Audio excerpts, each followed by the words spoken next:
Hi, I'm Chef Amanda from TBC River Highlands, and today I'm going to be making tuna poke appetizer.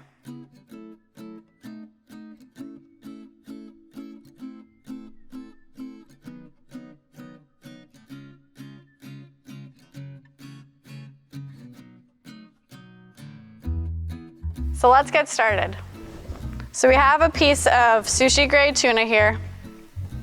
We're gonna start by finding the belly, which you can usually tell there's like some sinew in here. You're gonna start there, make one slice down.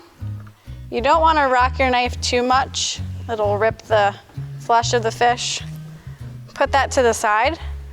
Next, you wanna remove the bloodline. You don't wanna eat the bloodline. It's very fishy.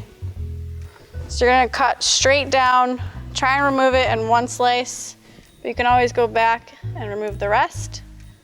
But you always want to do one solid motion as opposed to sawing. It's just less of a chance of creating any damage in the fish. So we're pretty good right here. We have most of it removed.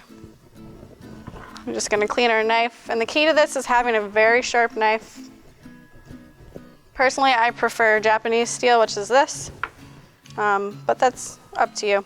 So for poke, we're gonna do little diced pieces of tuna. So I'm gonna cut it in half. This is about a 1-piece block of tuna. And then we're gonna do some slices.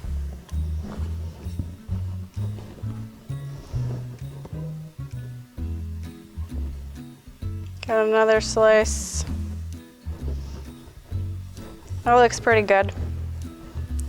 Now we're gonna start dicing. So you're gonna do long strips all the way across the piece of the fish. And then you're gonna move it and do more long strips so that you get diced. This is what it looks like. You're gonna do that for the whole piece of tuna.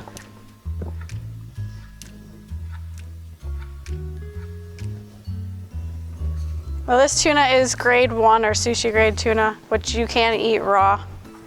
I would not buy 2 grade tuna for raw. That's more for searing.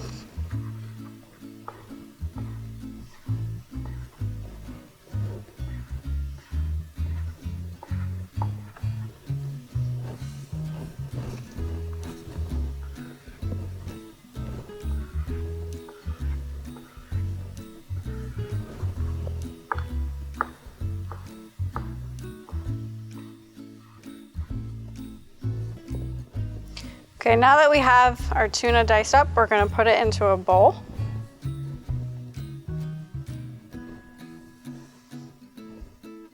This recipe for tuna poke is my favorite.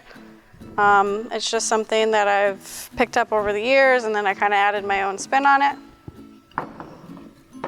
But you can keep it simple, or you can do like we're gonna do today and add a bunch of different flavors. So we have some minced garlic. We have minced ginger and minced shallot. Do a little bit more shallot. Then we're gonna go with the toasted sesame seeds. They did black and white. We're gonna grab our spoon. And then we wanna dress it with a very good quality extra virgin olive oil. A little bit of soy sauce. The soy sauce is very salty, so you want to go kind of easy on that. And then a very small amount of sesame oil. Sesame oil is very strong. A little bit goes a long way. And to finish, a little sriracha. You can also do sambal if you can't find sriracha. You don't want to overpower it because you still want to definitely taste the fish. But I like a little heat. We're gonna mix it up. Do a little squeeze of fresh lemon. Squeeze it over your hands so you can catch any of the seeds. Mix it up a little bit more. Now, tuna should be eaten in 2 to 3 days. I wouldn't go any longer than that. And when you're storing it, you want to ice it down.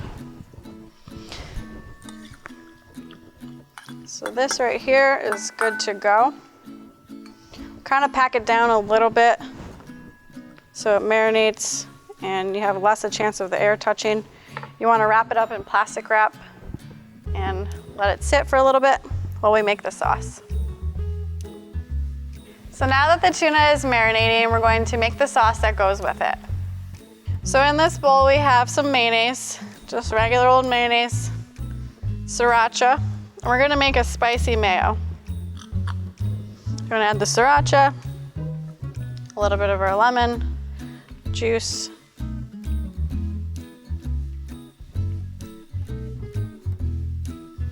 that's good, and we're gonna mix it up.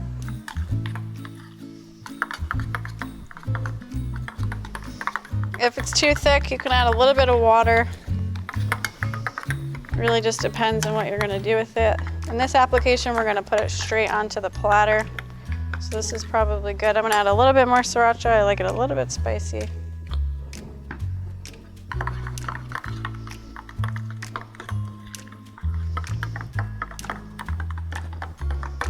So that was quick and easy. Now we're just going to finish our tuna. We want to add the herbs at the end so they don't get brown. And here we have some fresh basil. We're going to take the leaves, kind of lay them on top of each other.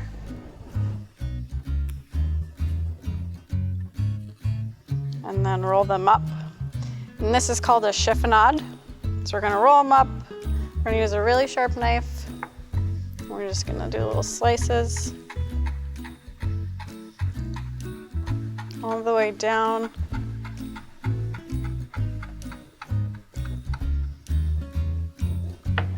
Then you can kind of break it up. And that's our chiffonade of basil. And a little bit of mint. I know it might sound a little crazy, but it's really good together. And it adds just another level of flavor. We're gonna do the same chiffonade. Just a little bit of mint. Mix it all up.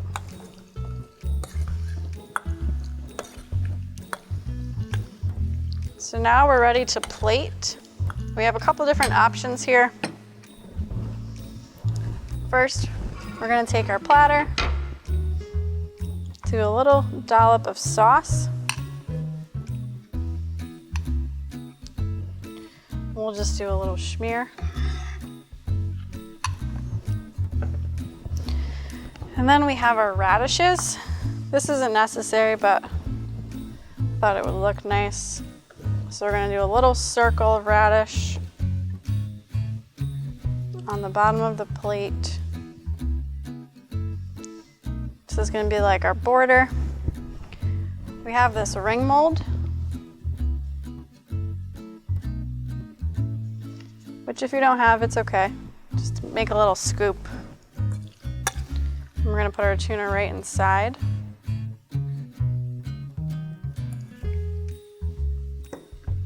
Very gently. Pack it down a little bit, but don't smush it. There we go. Take out the ring mold. Like I said, you could definitely do that with a scoop.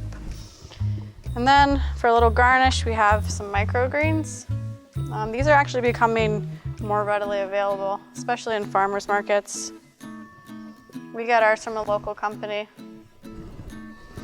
Well, there you have your tuna. You can serve it with our wontons. If you're going for a more low carb option, I have this hydroponic bib lettuce that I love. So it's grown in water, so we keep it in water. It'll last for probably 2 weeks in the refrigerator. So if you want to do a more low carb option for the holidays, sticking with your diet, have a little bib lettuce with your tuna. And we could definitely add the microgreens for some added nutrients. there you have it.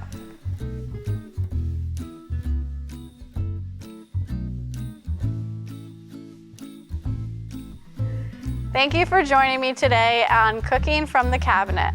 I am Chef Amanda from TPC River Highlands. I hope you have a great holiday season. And we'll see you right back here for another episode of Cooking from the Cabinet.